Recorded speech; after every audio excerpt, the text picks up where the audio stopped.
I'm not joking, nigga. I done hopped in some Hondas and be like, damn, this bitch, that lashes is right there on the airbag sign. And that's my guess. We're going to get to him in a minute. But it's Cash Color Canvas, a high level of conversation. And this episode is sponsored by our delivery buds at CannaGo. Order from local shops to get your best THC-free CBD consumables, Delta-8, non-medicated skin products, cosmetics, essential oil, smoke products, and move right to your doorstep. In partnership with CannaGo, this month, all listeners of the show can receive $10 off their first order. Just use promo code CashColor10 at checkout. Download their app on iOS and head to their website, try CannaGo, to see what they have for you. Let's go, buds. All right, y'all already heard D-Ferg. I didn't know that you started, bro. I was like, oh, my bad. I'm messing up the sponsors. Y'all already heard D-Ferg. I shouldn't even have to introduce him at this point. I'm your host, Mecca. This is Cash Color Canvas podcast, and this guy has been here. This is now his third time in the building. Oh, man. My good friend. He's a comedian. He's a podcaster. He's an all-around asshole. His name is D-Ferg. Glad to be an asshole today, man.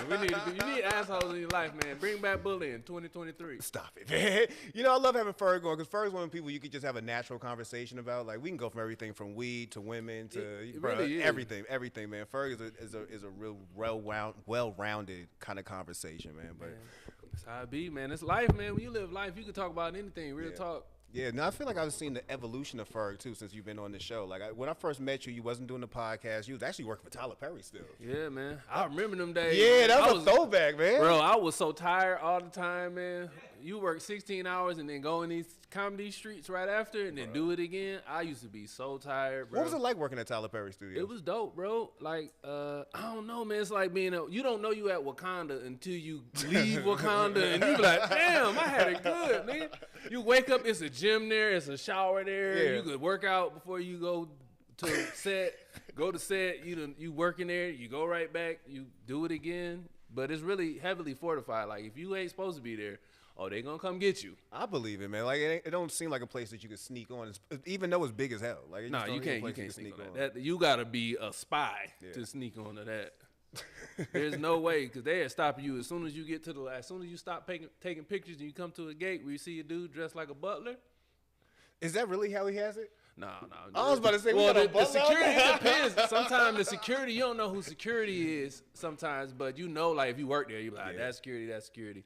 But, like, sometimes they got to wear, depending on who coming through. Like, one time, Oprah came through, and we knew somebody important was coming through when it was, like, a bunch of people in suits. Like, when you see extra security, that's when you know somebody important coming. But other than that, it's regular, laid back. I'm sure black people get dressed up for Oprah. Nah, you don't never know Oprah coming until they make the announcement that day. They're like, yeah, Oprah coming today. And I'm like, this is what I wore. To come see Oprah. Shoot, I would wear it. What? It don't matter. It's Oprah, bro. It's Oprah. That's crazy, man. I couldn't imagine working for Tyler. You know, me and my sister was joking about Tyler Perry movies. Tyler, I love your movies, but we was joking about him a little while ago, talking about how our lives are like soap operas. I said, well, at least they in a Tyler Perry telenova. That would be crazy. In Spanish? In Spanish. Oh my! Can you imagine the hardness of the wigs? Boy, that would be in these shows. Go to either flaca miércoles. Extra dramatic turns. Super. Like extra dramatic. Miguel.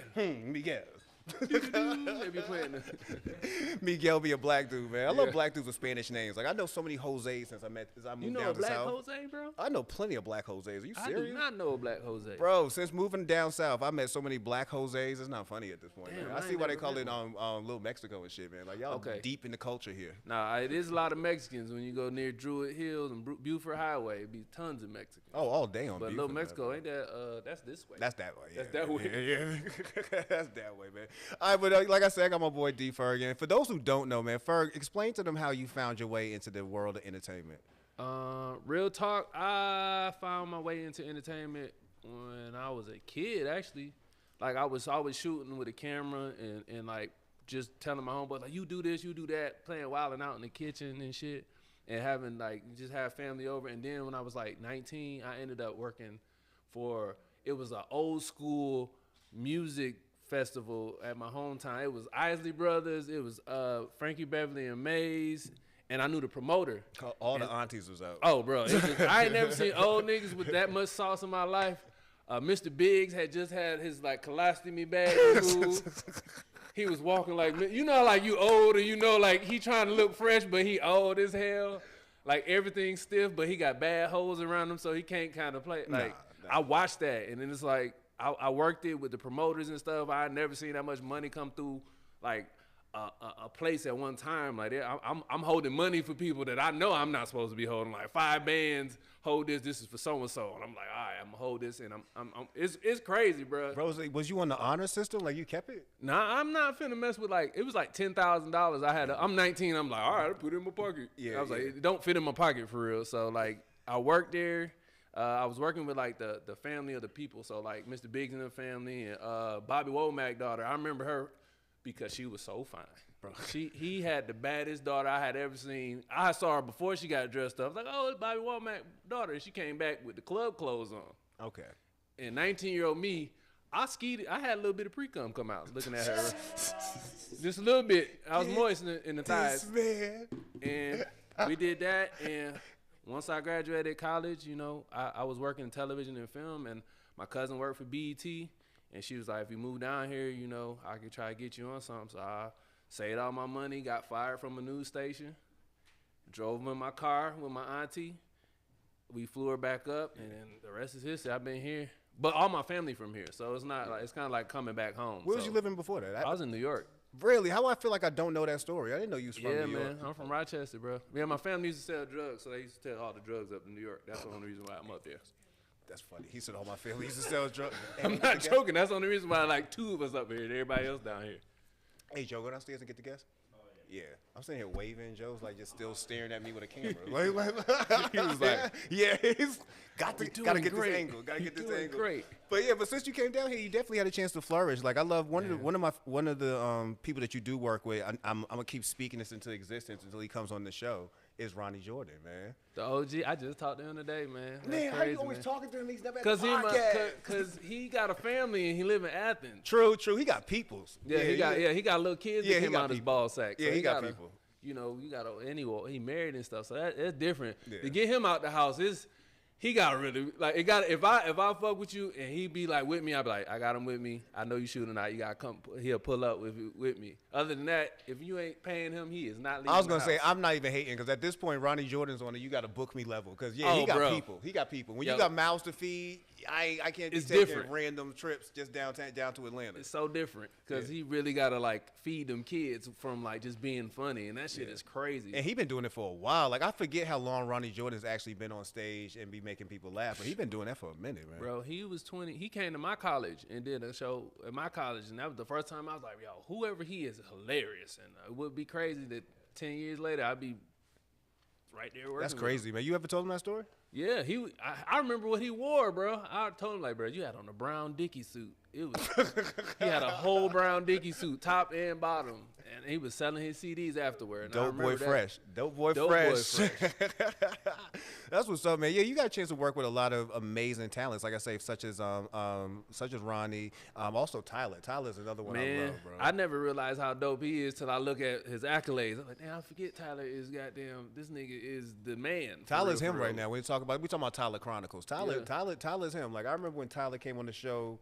Back when we had our first season, Tyler's actually one of the most genuine, like, funny people. Real talk. I've ever met in my life. Yeah. Like, bro, is just having a conversation with him is basically comedy. Yeah, cause he an asshole too. We all assholes in our own way, but it's crazy to see him like that, cause it's like he the voice of the Cube, the D Wade show that's on TNT or TBS. Is he? I never. That's his voice. If you ever watch the show, that's his voice. I was gonna say I never watched. He write for that shit and everything. Okay. And he kind of like he's one of the writers for Wild 'N Out, so it's kind of dope to be like, damn nigga, I don't think that this nigga's that nigga, cause I see him all the time. Yeah. But then other people like I've never seen a nigga get off a show. When there be a lot of women around, he be like, all right, everybody, bye. Because he know that they're going to come run towards him as soon as he get off the stage. That's what I've learned. If you got some hoes at the show, fellas, get off the stage and go home. That's how so you get out of trouble. Tyler said, all right, now, good night. Yo, he do it so smooth, you don't even know. I'm like, he got a dark-skinned spirit about himself. That nigga be sneaking out, don't nobody know he done left. Telling you, bro, it's crazy, man. What have you learned being around comedy giants like that? I mean, especially being that this is a day-to-day thing for you. Like, what do you learn from them as far as even when it comes to your personal craft? Just be yourself is one. Don't nobody want you to be what they are because you will never be that. But it's just being honest and just truthful. Whatever come out you is just gonna come out you, and just the people around you will let you know what's funny or not. So like, and then it's a lot of work. Like people think you just be out ha telling jokes. No, you might have to write a script today. You might have to come up with like 50 lists of jokes for something that you got to do in an hour and a half. You might get a text like, bro, I need jokes for this. So you might be driving, texting like, I got to send this joke, see if it's hitting or not, see if you use it or not. That's so it's like it's a communal effort, but it's just like you're not just all fun and games because this shit be trash when you first start out. Don't be no money. I believe it, man. It's almost like pro wrestling. Like when you first start off and you down there on the indie level, like you doing this for milk and cookies. Like you're not getting a WWE check until you get to that level where they know who you are. Facts, man. You getting paid with wings and exposure. That's what they be trying to say. Like, this is exposure. Yeah, we putting you on the flyer. Bro, I can't tell you how many times I done did rap showcases at Dugan's on the South Side. Old Nash. Oh, okay. Terrible. Okay. Terrible. Okay. And you be like, why am I here? That's what I was about to say. Why are you doing a comedy show at a rap show? Like, Cause you funny. So like niggas be putting you like, say it's a big show, it's a rap show. They need a host.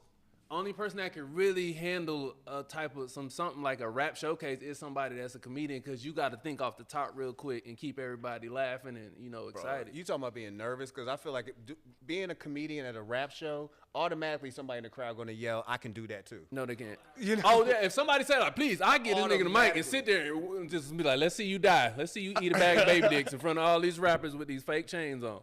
Let's see it." I know you have, you know what I'm saying, because you've done stand-up, but talk about what it's like, how hard it is to stand on stage when you know the crowd is not moving. It's not hard. You just know it's a little part of you called fuck it. Yeah. That when you get to that point after like 4 years of comedy, you be like, man, fuck everybody. If they ain't laughing, man, it don't matter. And once people realize like that's gonna be you, they kind of be like, all right, he gonna make me laugh eventually. And you win them over, but you just got to be relentless. It's like being a pit bull every time you're on stage, especially if you go to like a college like a HBCU. They really don't care about comedians. If you not nobody they seen on their phone that's like famous, oh, they be like, man, well, who is this nigga on the stage looking like Aunt Jemima? Yeah, like, they gonna have the jokes for you. They gonna come. They gonna have the jokes for you. And that's why you come out with the AK-47 and immediately start roasting everybody. You can get it. Just find somebody with in the crowd. Your big stud hip boy ass, and then you just go. And then they just, once they realize, oh, you're not gonna stop, it's kind of like, oh, okay. All right, we gonna stop. We supposed to laugh at you, not you. Yeah, like, cause it'll get bad sometimes, man. I done seen some people almost get booed. I done almost got booed before. I'm getting off before I get booed though. I don't want that in my spirit. That's a fear. Like, so you never got booed before? Boy, I got close to it, and that was I heard it roaring up. I heard people talking. I was like, good night, everybody. Not gonna hurt my feelings, nigga. I'm not even getting paid for this. What are you talking about right now? He's not gonna hear the girl. Nigga, I could just hear like, nope, not me today. Will never be me today. Not today. You gonna catch me some other time. Boy. Nigga, you could feel it like.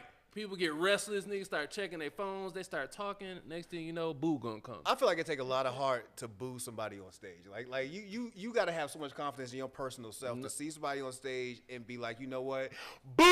No, it don't. It just take a little bit of Hennessy or a backwood, and that boo is coming. Facts. Get them wings in you. Next boo thing you know, is coming. Next thing you know, you like I said, you get this syndrome. Yep. I could do this. Yep. The I can do this person is now booing you on stage. They always be the one person that say that in the crowd. It be kids at shows. We go to like colleges, me and Ronnie, and they'll be like, man, I'm about to get on stage, man. I'm funny. We be like, yo, come on stage. We encourage you to come. Cause then you realize how real you are when you get up there. Be like, oh, niggas be freezing up. Like, yeah, nah, I don't want to do it. You be like, nah, you just said you want to do it. You being loud. Come on. He would be folding up like envelopes. Bro, it'd be different when people be staring at you. Oh, it's way different. Yeah, I've been on stage. You know, whenever we do a CashColorCannabis live, it's always that's a whole different experience because it's like we got this room full of people and they're literally like this. And they waiting for you to say something, and I ain't got no jokes for you. Yeah. I just got a 60-minute conversation. I ain't got no jokes. How is that, man? That's like giving a TED talk on. It is. That's exactly how it is, bro. I had to do this in New Orleans with Chris Ball, who co-founder of Ball Family Farms, and we had to do this. We had to do the fire chat conversation, and bro, all I could think to myself is, I gotta get some one-liners in here real quick because I feel like I'm early in the morning. It's 10 a.m. I gotta get these folks early. It's New Orleans. Y'all done went out last night. Yep. I felt like a comedian. You do? Yeah, I felt like a comedian at that moment. Like, all right, so I gotta get some ribs in real quick, man. Let's get these folks laughing. You know what your go-to, like, it's certain phrases you say that a go-to that'll get them or something, or you say that, you know, like, oh, this piqued their interest. So it's kind of like, you know what you're doing, bro. I mastered the dry comedy, man. Like, I'm almost like a Black Seinfeld at this point. Like, just find me something that I think is funny, and I'm just gonna hit you with that and just keep going. Like, that's all you got to do. Let's keep the conversation going. Have the confidence. That's all it is. Because if you say it all wayward and hoey, nobody gonna believe you. Now they gonna want more, and now they gonna start to boo. Yeah, you're gonna feel a growl coming from the back, and they gonna start to boo. You get booed on their podcast, nigga. I'm fucking telling everybody. Bro, you know what? We gonna get into this, man, because now Ferguson transferred into my life. Like, he's now a podcaster. You be boo. People can boo you. People can boo you, yeah. Oh, that's why I don't go on live. Like, I know for a fact people love me, but I feel like this is one person I can't control, and they gonna boo. They just be hitting the boo, like the little ghost emoji. They gonna hit the B and then just mash down on the O. Like tomato. Throwing tomatoes at this nigga. Damn, so I'm just having a conversation. Like, damn, I'm getting tomato thrown at me digitally. That's crazy. Digitally, man. But you in my world now. You do the podcast, No Draws podcast. Man, yeah, bro. I had a chance to be a guest on No Draws, man. Yeah, it was actually a very nice studio. I was impressed. Yeah. I was like, this is not what I thought No Draws was gonna be. You've been in Atlanta too long. Yeah, exactly. You be invited to a podcast. You be in somebody's basement. You be in a trap house somewhere. You be like, I don't need to be here. With one mic, and we just standing, we sitting across from each other, just talking. You be passing this nigga the mic when you talk. You be like, damn, nigga, kids running by. It'd be a lot. No, it was No Draws podcast was I was impressed. I walked in there, I was like, I gotta put my A game on now, man. Man, I just try to be professional, man. We all professionals of what we do, man. I can't be inviting people to bullshit, even though I invite people to bullshit. Yeah, I know you do, man. Because comedy is bullshit sometimes, especially in Atlanta. You'll be in some random places like, why? Why are we here at this place where there's no seats and we sitting on hay? Not joking. I did a show in Edgewood before. Damn, what's the place across from the street from? What's the shit that people eat? Slutty Vegan. Okay.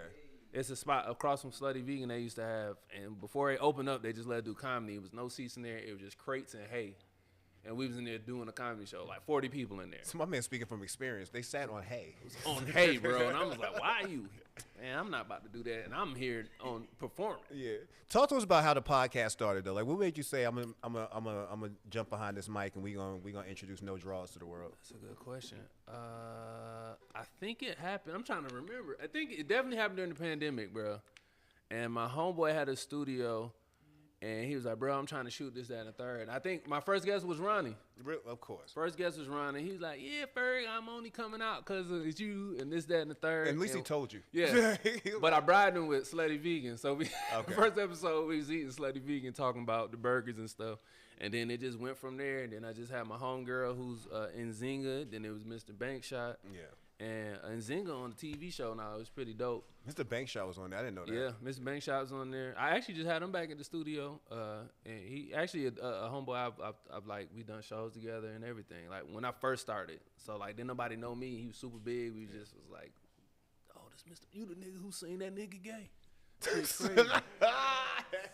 No, that's for real. That shit was on iTunes for real. Like getting spins, like millions and millions. Social media turns random stuff into actual things. No, it was a real thing. Like he was getting paid from a song that he made up called "That Nigga Gay," and that shit is wild. And the wild part is that you could only sing that part. It's not like lyrics. You know what I'm saying? Yeah, that's the only part. It's not lyrics. Like you're literally going out there, literally singing a hook on repeat. You're not Uzi Vert. Yeah, that's crazy. I don't know how he do it, but man, more power to him. But he said they flagged him and everything. He had to take the song down and everything.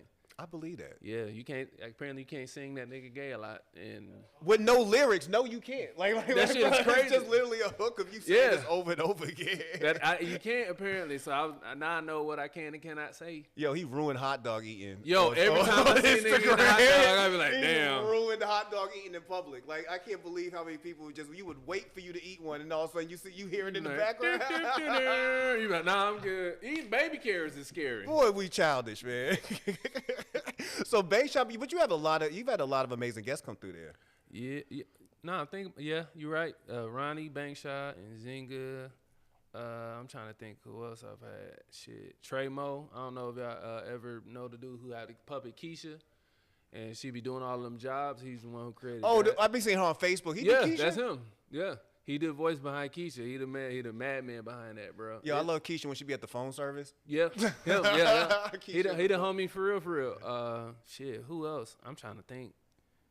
And it's like, it's the people I'm just around. So in my mind, they regular people, but I'm trying to think like, who would y'all be like, this person is crazy. I was the regular person. Like when I came on the show, I had to be the regular bro. guy. I've had my homeboys. I had my homeboy that I grew up with on the show. And we just talked about dating and how $40 dinner dates is kind of like you could go 50 on the first date and you'd be straight. Now the funny part is I was joking about me being regular, but then he gave me another regular person to compare me to. Nah, see, I have my homeboy on. That he don't do is an shit HVAC specialist. Yeah, exactly. No, he don't do shit either. He is regular. But you do shit for real, bro. You do this and you are great at that. Like you got sponsors and shit. Look at this shit. You got niggas in Jordans with cameras and goddamn fitted. It happens, shit man. Look like goddamn TDE in here. No lie, because his producer was half asleep. Like my man was kicked back. He already. Oh, Rose was knocked out. My man was kicking it back here like this. We was just talking. Yeah, you gotta have a whole village of this. Like this ain't no regular. This ain't regular. I'm telling you that right now. Nah, shout out to Life About Billy. We's not regular over here. It's not regular. Like nothing you do is regular. Look at all these cameras. I thought the same thing. When I first came down here and he had the cameras up, I was like, did we do something different? Yeah, y'all got the big boy cameras. Yeah, we got big boy cameras now. They got 4 cameras pointed at me. This is the one when you got like blemishes. You can see all that shit. Exactly. You should see it on social media when they start cutting up the clips. I'm like, why? Wow, this is so clear. It is. You can see. Like, you can see your pores. Like, you know know I what I'm need saying? to drink more water. Exactly. You can see if a girl makeup bad too. Ooh. When you do your show, like, what's the most difficult thing about kids, especially when because you do have so many comedians, like, what's the hardest thing about trying to keep a comedian in line to do this for just 60 minutes or just as long as you have? Because, bro, you know how y'all can just run off course. I got ADHD mentally, and I think in pictures. So if I'm just going, bro. I'm not even gonna lie to you. It's just whatever we go, pew, pew, pew, it's gonna go. But it makes sense at the end. Yeah. It makes sense because once you chop it up, the clips, in my mind thinking clips, not the whole 60 minutes. But in the whole 60 minutes, we done touched a million subjects. Facts, man. When I had a chance to come on, I do appreciate you coming on. We did touch on a million subjects, and I was more nervous I wouldn't be funny enough. I'm like, yo, I feel like I'm going behind a lot of comedians right now, and I'm not the funny guy. Nah, you straight, bro, man. That's why I invited you on, because I like what you do, man. I fuck with people that I have on podcasts. I actually know them. Yeah. It's not like I'm finding random people that I don't know that I haven't had a relationship with.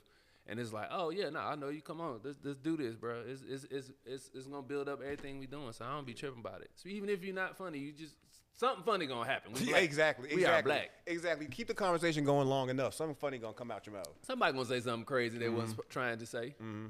Like I feel like one clip I was watching, I forget the name of the brother, but he was telling me about multiple pregnancies, like that was going on. And I remember crying about that because I was watching it. Yeah, I can't remember. I know, brother. He had glasses. Yeah, he had glasses on, and he had a mustache. He was talking about getting some chick pregnant, and I was watching this shit, and I was like, yo, I don't know how the Ferguson keep a straight face right now. Oh, wait, glass? Oh, you talking about? No, did he have glasses on? Did he have a hat on? Yeah. He had on blue? I'll never forget. Yeah, blue. I was about to say. Oh, you talking about Henry Coleman? He had the blue flame. Hey, man, he used to be a gigolo, bro. What? A gigolo. How do you used to be a gigolo? You just stop getting money from bitches. Gotcha. Like, I can't do this no more emotionally, ladies. I'm a tap the dick out. Tap it out. I'm telling you. Well, he had me crying when he was talking about the pregnancy. Oh, if you think that, you should watch his stand-up, bro. He be saying the realest stuff, and I'd be like, man, if you don't really fuck with this, you are not going to laugh. But if you do, it's going to kill you. I like your show though, man. You're doing a great job maintaining everything, man. Do you think about what it can be? You know, we watching podcasts now go from just in these little studios to now national TV at this point, and going on networks and shit like that. Do you see like a path for you to take it that way? I never thought about it like that, but I'm just looking at how 85 South got everything going, and I understand like if you do anything long enough and you good at it, it's gonna turn into something bigger. So I've never looked at it like that. My mind would be like use it as like, hey, I do this podcast, come see this show though, because me on stage as versus to the show is different. Wildly different, man. Wildly different. And don't nobody know until they know. Yeah, Ferg come on talking about family. I be talking crazy on stage. Ferg's stand-up is pretty funny. Crazy. Yeah, man, we got to, we always joke about this, but we need to really come up with a collab where we do like a comedy show one night, man. We can do one. Yeah, Hell bring some indie comics up in this piece. Hell yeah, we can do shit. If we can do it in here, get about like 35 people in here comfortably.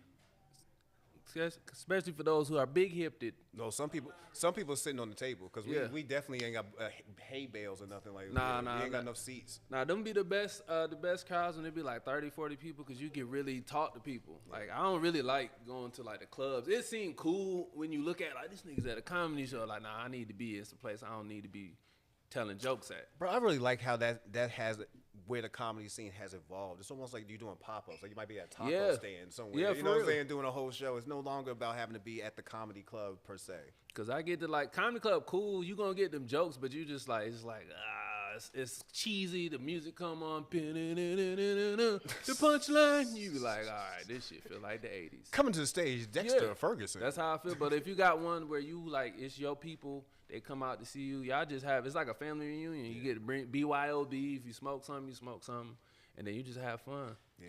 Do you feel like people are now using comedy as a second career? And when I say that, I mean, like I watch people nowadays transition from one thing to another so easy, like it's some cakewalk shit. Yeah. And I do see people call themselves, they got a couple of jokes in their family. Now they're comedians. You know what I'm saying? Man, I say if you online, do that shit. Like if you got a fan base online, that that's your lane. Stay online, bro. Do that shit and get your money online because you can make. It's different ways to make money. Like, bro, that online money is real. I know some niggas that make like $50,000 a month off Facebook just on skits, and I'd be like, bro, but if you get on stage, woo, it's a different scenario. It's a different scenario. Woo, nigga. It's a different scenario because first off, you gotta do jokes.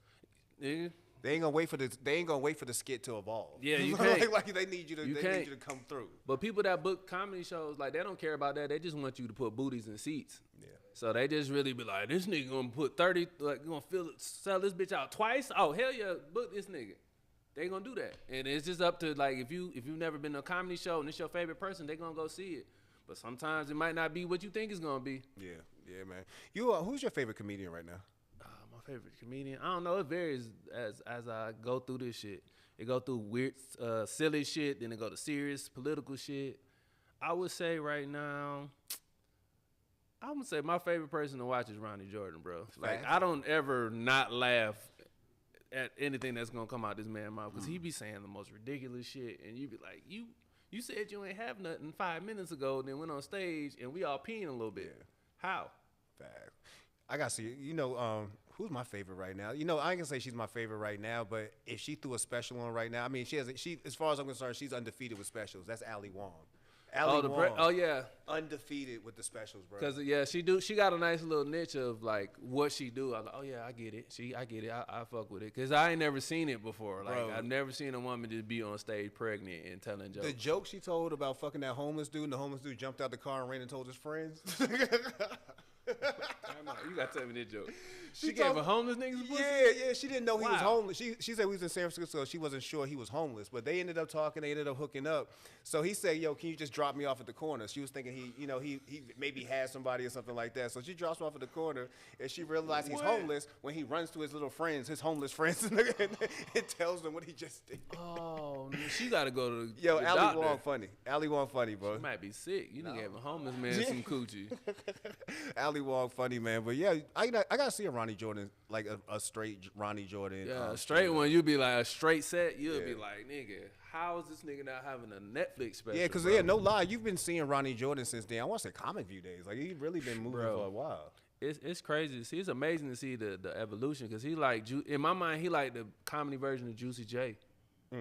But he just from Atlanta. Like he'll be with the young niggas and you be like, I forgot you've been doing this for a long time. Like I was a kid when you started. Yeah.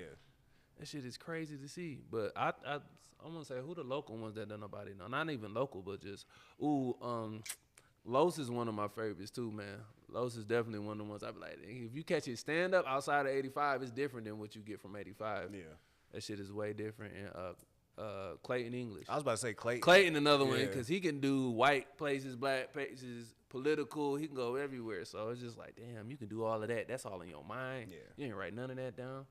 It's crazy. When it comes to being a comedian, do you feel like you do need to be that versatile, or is it just cool for you to just kind of know your niche and stick to your niche primarily? But it depends on what you want to do. Like I like talking about everything. So I might talk about trans, I might talk about gay, I might talk about dog parks, whatever I feel like talking about, I'm gonna talk about. But that's just what I want to do. But some people just be like, I'm comfortable with just being this type of person, and I'm a ride that lane. Or somebody might just be comfortable with just being on the internet. Yeah. But then at the end of the day, being on the internet, people gonna want to come see you. So you gotta you kind of forced to have to be funny out loud in real life, because that shit different. That shit different, and it's a lot of people doing it. Like shouts out to Desi. Desi definitely doing it. Desi, you talk about a transition. Because, I thought he was just internet funny. But now my brother turned this to a stage show. Yeah, man, that's real shit. And that shit hard to do for anybody. That's like you being famous, and then, you got to go on stage, and you ain't never did comedy out loud before, and then you got to build from there. Boy, that was the thing about... that shit is a lot to do, man. Damn, well, I forgot a girl name that quick, man. But I remember they was going hard on... What was that chick? How I forget her name that easy, boy? I'm talking about a girl from Girl Trips. Tiffany Haddish? Tiffany Haddish. They was on Tiffany Haddish hard about that early. Them people, you don't know how black people, when you go to a comedy show, what happened? You got to get a babysitter. You out of $120 already. Yeah, you got to get your girl got to get her hair done, nails done. You got to get your outfit. You already out of $200 before you bought the tickets. Then that's about $300, and if you get there and it's not what you expect, of course people gonna be mad. Think about it, like you on a date night, you like, baby, we gonna go see this person, and you go see him, you like, this shit was trash. Why did we pay this money? We better go see Tiffany Haddish. I hope she's funny. Hey, look, I hope so too. If you paid $70 for them tickets a piece, I can't knock it. I only seen the one special I seen of Tiffany Haddish was that one she had on Netflix, and I watched it because I like supporting black people. Mm-hmm. Was it Is She Ready? I don't know. I be seeing so much of it. I don't be knowing the names. I just know one. I tapped out. I could watch more. I watched Patton Oswalt more than I thought about watching. He's funny too. Patton Oswalt's funny. It's some people that I'd be like, catch me too. Kyle Kinane is funny. Yeah. If you never seen him, he got a bit that's hilarious. About John Mulvaney's funny. If you talking about just definitely funny. John Mulvaney's hilarious. Shout out to Big Sant for putting. We was coming back from South by Southwest, and we had to listen to what was it, the Kevin Hart station on Sirius? Oh, you get some good comedy. Bro, I listened to that John Mulvaney album. We was laughing for a good hour. Yeah, good man. Straight hour. That dude funny, boy. It's a lot of people that people don't really look at until you hear him. You're like, what? This person's hilarious. Like, a lot of people that's black, white. The white ones really do be the ones that catch you. You be like, I was not expecting this white dude to fucking make me laugh. Like, Theo Von is funny. And he's super country from Mississippi, so... Yeah, he's a funny one. I don't know no other people that you would know, but it'd be just random people that you be like, damn, you funny. You just end up seeing them on the road. You be like, damn, you funny as hell. How you ain't did this, that, and third? But they end up being a drug addict or something crazy. Yeah. Good transition because we about to talk about something called somewhat drugs. Diet drugs. Yeah, diet drugs. That's what I call CBD. Diet drugs. It's just like condom sex. You one of the one few comedians I know who you're not a smoker. Like you smoke, man. But you don't smoke. I can't. I try and I just be in that bitch just looking. I just be feeling dry. Like my face be feeling like beef jerky and slavery mixed together. Nigga, I be so dry on the inside. And then you got the scarf on too, so I'm pretty sure it adds to the aesthetic. Even worse, man. Especially if you like in a long trip. Especially with Ronnie, nigga. He smoke. I be in that bitch like he'll be 4 blunts rolled. I be like, let me just hit 25% of one, and that's it, and I'm done. If I smoke more than that, I'm gonna be asleep. I'm gonna not remember where I'm going. I'm gonna just be somewhere, just over there, just doing whatever. How you feel about CBD? I know you don't call it diet weed. How you feel about CBD? We're not gonna call it diet weed. I can't call it diet weed. We ain't gonna do that. It feel good when I work out. I ain't gonna front. I done took something to work out. I was like, oh, this is weed. It's weed. Bro, I had a CBD dab today. Shout out to Did you pass out? Malawi plants and oils down the street. I had a CBD dab. I didn't pass out, but I got such a quick head rush that I thought, ask Joe. Joe was with me. We thought we was blitzed. We was blitzed. Is that when you use the science project heat? Yeah, exactly. Exactly. You finna die? They had to get to 400 degrees before they lit it up. No, I don't need that, man. I'm gonna die, man. My lungs ain't built for that. I feel the same way about dabbing. Like I don't feel like my lungs are built for it in general, but I was able to hit today. Like that was actually a smooth little hit. Bro, I seen a dude that been smoking backwards for 30 years do a dab, and he coughed for 45 minutes straight. And I was like, nope. He been smoking Black and Miles all his life, bro. His lungs have given up. Yeah, but like I wouldn't expect him to cough like that because all them backwoods in your system, There's no way that dab should make you feel like Nah, that. dabs are gonna clean your sinuses out. Like if you ever have like just a real good one. Shout to Big Head Bruce. Bruce, the last time Bruce was up here, Bruce was dabbing. And I'm trying to tell him like I already know my lung situation. Like I can't even inhale that fast. So the minute it hits right here. So like when you do it, you got to do the whole booger. That's what it looks like. Like, all right, so my man today, he had the perfect mouthpiece. Like, he's super sanitary. I can't wait for him to come on the show on the 28th. He's a dope dude, man. So what you gotta put your mouth right there. They heat it up, and you watching it kind of bubble up. It's like hitting a bong, but just in a different kind of way. That shit sound like crack. That shit sound like y'all niggas is doing crack a little bit. Diet crack. You start itching, baby. I'm trying to do some dick stuff tonight. You be like, what? You do? You know what? And it kinda. I see what you're saying. Like it's in the same family of how you do it, the method. Yeah, but I know you're not doing crack. No, but in my mind, all I can see is niggas is crying and pooking. No, bro. I'm trapped on the CBD. Yeah. But it was good. I had a smooth hit today on that dab, bro. I'll definitely say that. If you ever get a chance to dab, okay. I'm gonna do it one time. I'm gonna do it with you, and then I'm gonna see where I go. Cause I can only do it with people I know. You should have been with us. You should have been with us today. Then we had a good little session down there. It's a whole lot of CBD places opening up. Oh yeah. Like there was like 420 last year. I told jokes at a CBD store in Stone Mountain, and it was white people who owned it, and I was like, I didn't know this shit was like a real thing. Like they had the real weed just on canisters like that, and I was like, this CBD ain't it? She was like, it's weird. Like it's white people in Georgia with weed. I'm surprised they didn't think you was a cop the way you said that. This is CBD, right? Yeah, but they had, somewhere in the CBD store, it's like somewhere in the corner, in the back corner, it's real weed. They don't never just 100% be CBD. Like that episode of Atlanta where you got to order, what's this, 77? Yeah, it's always something on a random shelf that be like, this is Delta 9. Now, that's weed right there. Yeah. I know what Delta 9 is. That's real stuff. Delta 9 can get you a nice little buzz too, bro. So is that weed? I mean, it's all weed, but it's from a different. Male plants are the hemp, the CBD come from. Like we got the female plants again. Love the females. The female plant is the shit that gets you lit. We smoking the ladies. Yeah, we smoking on ladies.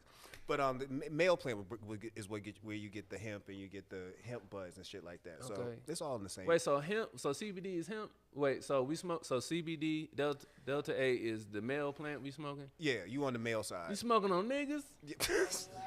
How'd I know that was the joke? I was not. Because I'm just trying to figure it out. I walked into that.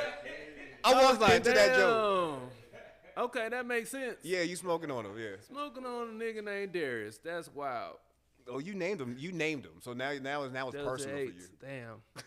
That's crazy. Never thought. I just thought it was just they kind of took a little bit of weed out. And it's like this Delta 8. I didn't know it was a male plant. Damn. Bro, I love Ferg, man. I don't be knowing none of this shit until somebody tell me. Most of the time, white people be people telling me this shit. Well, you about to learn today, man, because our sponsor for the month, Canago, got a nice little gift pack for you, and we gonna put you onto some CBD products. Yeah, he's definitely a good person. Shout out to my man Matt. Matt, we don't need you right now. Matt was getting ready. Matt was geared up. You see the way he geared the bag? Hey, man, like, you look like time to shine. You look like you a good ass producer. Don't he? Yo, he look like you produce for Anderson .Paak. You look like Knowledge, bro. You look just like all your beats gonna be smooth as warm peanut butter, nigga. Yeah, that shit smooth as a bit. My man say you like a producer. Yeah, you look like you be just at the computer, just mad and smoking all day. So you kind of look like Peter Griffin with a beard. Nah, he not built like him. He not built like him. Nah, not built with him. I'm just looking at the face right now. He kind of look like Peter Griffin with the beard. Like and you like earthy girls too that wear that don't wear deodorant. Yeah, damn. Vegan ladies. You don't like vegan ladies that wear waist beads? Man, you better get you one of these little bitty musty ladies. Let's stop roasting Matt. Matt's way off screen. I'm sorry, Matt. But when y'all see him drop, he look just like he kissed earthy girls in the mouth. Like direct indie films. Yeah, he directs straight to Tubi films. He do look like Tubi films. Straight to Tubi films. He's the artistic guy. You call this nigga autistic? He the artistic one. Oh, I thought you said autistic. No, I didn't do that, bro. Like, come on, man. We all got a little bit of autism. We do, bro. You ever catch yourself doing some shit like, nigga, that's a little bit of autism in me. I felt it. No, I have not, dog. You ain't never just be walking around the house with just a pocket full of cookies and you just eating the cookies. Oh, Spotify's gonna autism. flag us for so many different things today, bro. Oh, I'm sorry. I didn't say the R word. We gotta bleep it out. I'm sorry. I thought Spotify don't be bleeping though. No, it don't. But it's not as bad as yesterday. Yesterday. Yesterday was a whole thing where we had to. I'm pretty sure. As long as I don't beat him, I'm straight. If I don't start yelling about white girls and all this other shit, nah, I'm straight. Oh my God. Does that sound like he was on other drugs? Nah, he was just on nicotine and liquor, I believe. Man. Them two together sound like domestic violence. My man's had a story to tell, man. Boy, I can't wait for that episode to drop so I can hear that shit, man. Shout out to Ear Hustling Podcast. That was definitely gonna be a classic for y'all. The comments on there are gonna be crazy. Oh yeah, I was already thinking that shit too, bro. Yeah. Herb, get ready for the comments. Yeah, man, y'all better screenshot these comments. They gonna roast the fire out this man. Oh, I'm telling you. Don't have people who know him. Oh yeah, it's going. Oh, they're gonna roast him. Go up. You might want to start disabling them now. You said disable them. Yeah, just get cave in. This goes against all our community guidelines. Exactly, and I know this, so I'm gonna just go ahead and disable the shit right now, man. So who's next on the podcast? Who's next on No Draws? I don't be knowing. I just be running into people. I just at this point, I don't really be knowing. I'm trying to think. It just go by people that I'm with. Like I'm trying to do all of the people that I know that's comedians that's like on the way up. Like a lot of people on like Just for Laughs. A lot of people just got like their first TV deals. Yeah. So I'm catching them before like they go stupid, and you can't talk to them no more because now they in LA, they in New York, they in Chicago. They busy. Well, I think my next one. I seen Los follow me on 85 South, so I was like, I know him. I know everybody in the camp. So hey, Los. Go fuck with your boy one time. Tell Ronnie to come, tell him to pull up one time, and we have a session. That's a collab, man. You need to get, Comedy Hype's down the street. You need to get one of them on the show, man. Come talk about comedy. Oh, I definitely I've worked with them before they got super big, so I know all of them, man. It's weird, like I know everybody before the shit get crazy. Yeah. So I'm like, damn, I remember when you wasn't shit, just like me. Like we wasn't shit together, but we was trying to be shit. Yeah. And now look at us. Then now look at you shit. Out here driving these foreign cars, kissing these light-skinned women in the mouth. Hell yeah. Deferred, man. I'm being honest. That's what happened. They start getting them foreign hoes, don't know how to act. Start dressing funny. Yeah, that's when I know they got money. When he get new teeth, new hairline. Yeah, and then he start dressing bad. Bro, I can't stand some of these fake hairlines I'm seeing, especially on men. Like that's hurting my spirit. Kurt Franklin got the worst. Best whatever that is he got. I was like, this nigga got a civil rights part with the W.E.D. Du Bois dust on it. I know this dude who got the Beijing. When I say it's down to his forehead, it's it starts here, and for some reason go all the way back, and he think nobody noticed. And then I seen the dude with a wig that was not blended properly. He had the waves. I'm like, bro, we can tell it's a wig, bro. Take that shit off. Yeah, they doing it with the beards too. The beards that's driving me crazy too. Yeah, so they're out here getting fake beards. You get the. That's crazy. I seen the stud with a beard, like a real one. She a comedian. I was like, yo, she got a beard, bro. That shit crazy. Like naturally though. Yeah. Like, have you seen what's funny? What's the new movie? Because I keep getting people keep recommending me to watch this, and I have yet to get to it. It's the Eddie Murphy. Peoples. Yeah, Jonah Hill. Now, I'm glad that they employing black people. But you can't tell me Jonah Hill can get a bitch that bad in real life, man. It's just not believable. Like, just look at her and look at him. Like, come on, man. I felt the same way. They get away with that a lot because what's up with Kevin James? Kevin James from King of Queens. Mm-hmm. He be having some baddies in his movie, and I'm like, I'm not sure this will be realistic. Like, come on, bro. We know you're not gonna get her in real life, man. And they never did that in the '80s. Like John Candy. Well, might take that back. I was about to say, I don't know if I've ever seen John Candy was just like a supermodel in a movie. No. So who y'all think he should have been paired with? If Jonah Hill paired with like maybe Kiki. Palmer? Yeah. That actually would have been even funnier. That would have made more sense, right? But she's just funny. Like that would have been even funnier. It would have been more believable for the storyline. Okay, Kiki Palmer. Like Jonah. Not Lauren London though. Jonah Hill and Lauren London. It makes sense. It just is like who thought this was a good idea? This is the festival. Apparently, it's hilarious. Like my sister's a go-to for comedy. Like I feel like if she's telling me this is funny, it has to be okay. Funny. She texted me yesterday, say, "Yo, you have not seen this yet?" I haven't. Have you seen House Party? I'm not going to see it either. Oh man, you don't want to be disappointed. No. I just in my mind, I'd be like, whenever they do a remake or something after so many years, I'd be like, might not be what I thought it's gonna be. The trailer alone made me feel like, yo, I'm not. It's not for me. I could wait to HBO Max. You can wait for like, streaming. If I'm gonna do it, wherever it's going on. It's going on the streaming platform. No, I'm talking about It's gonna go to HBO first. House Party, the reboot. Yeah.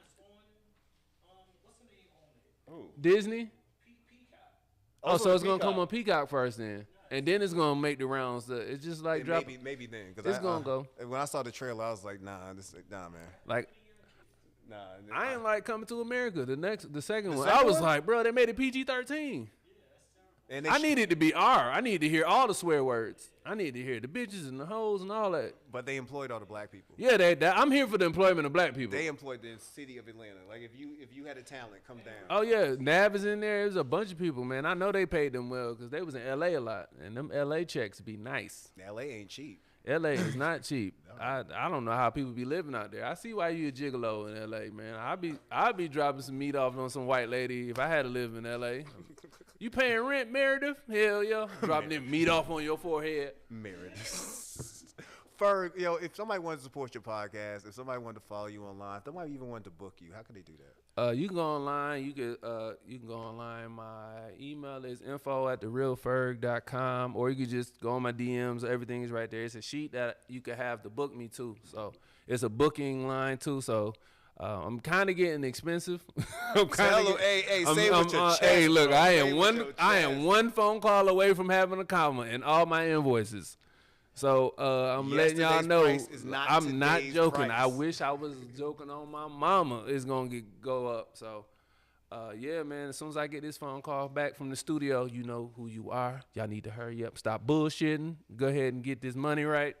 Let's go ahead and do this shit. But you can find me there, and No Draws. You can find it on all the streaming platforms. It's No Draws Podcast. It's spelled exactly how it sounds. No Draws Podcast. And we good. My boy Ferg, man. I appreciate you coming out. I appreciate you, man. Ferg always with a good, natural, funny conversation. I'm here for this, the diet weed, bro. It's coming. Oh, bro. we gotta go get it. Yeah, we gotta. Well, after roasting him now, you gotta go get it. When you said, I thought you brought the autism. I thought you said artist. Yeah, I didn't hear this. You like bringing the now we gotta show him. Yeah. We out of here, man. It's CashColorCannabis high level conversation. And this episode again is sponsored by CannaGo. Make sure you stop by their website, download their app on iOS, and use promo code CashColor 10 at checkout. Make sure you receive $10 off your first order. We out. Yeah. Hey man, you got the whole sheet down and shit.